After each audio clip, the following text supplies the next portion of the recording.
As we continue our coverage of International Women's Day, we're highlighting local women who make a difference in others' lives every day. One of our remarkable women, Lisa Bownds, is nothing short of just that. She's remarkable. She's the founder of Reflection Ministries in Midland that offers an emergency assessment center for victims of sex trafficking. Two of her close friends nominated her, and it's no secret why after hearing her story. Take a look. She's to students, to myself, she is changing the world, and she's made an imprint on my heart forever. She is more than remarkable. She is amazing in every single way possible. Lisa moved to West Texas in January of 1989. After being a survivor of sex trafficking, she escaped and has made it her mission to save others from what she went through. It's not something that's easy to talk about, but she shares her story to help others avoid becoming a victim.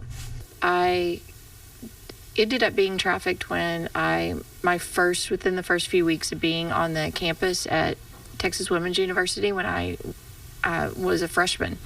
I met a guy.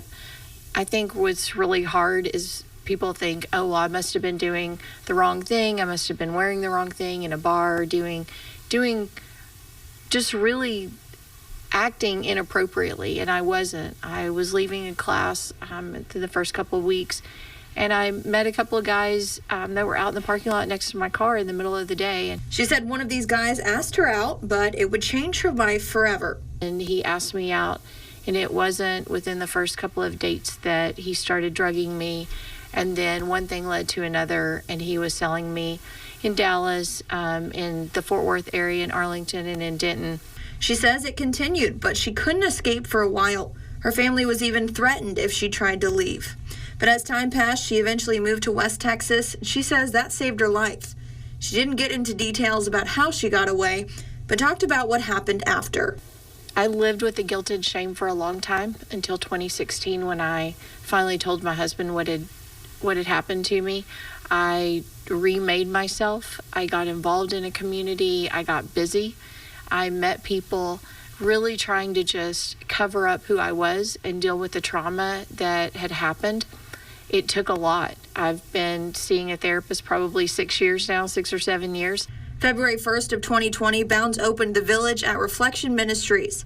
It provides housing, educational opportunities, food, medical care, life skills as well, to make survivors self-sufficient and restorative care for these trafficking victims, including equine therapy. I wish that there had been services. My life probably would have looked really different. I'm very thankful for every experience that I've had because I know it's made me who I am. But would I love for someone else not to have to go through those experiences, or at least have someone that would walk through life with them and help guide them? Absolutely. Creisha Gizzard and Caitlin Cornwell volunteer with Reflection Ministries and say their relationship with Lisa has changed their lives completely. They nominated her to be the next remarkable woman. They want everyone to know about the impact she's had on their life.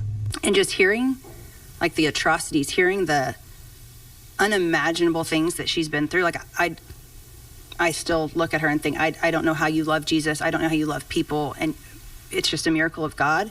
And because he knew that the world needed Lisa Bounds, and he knew these survivors needed her. I really, every time I just am around you or see you or hear you talk or anything, I just want to be like, I want to be just like her, and I want to help her change the world. I am humbled that I get to be the person on the other side of this that gets to watch lives unfold and change. Reflection Ministries serves around 20 survivors on a daily basis. Victims are able to live at the Village for up to 4 years. And although Caitlin and Creisha believe Lisa has saved many lives of young men and women, Lisa says the survivors she's met has changed her life as well.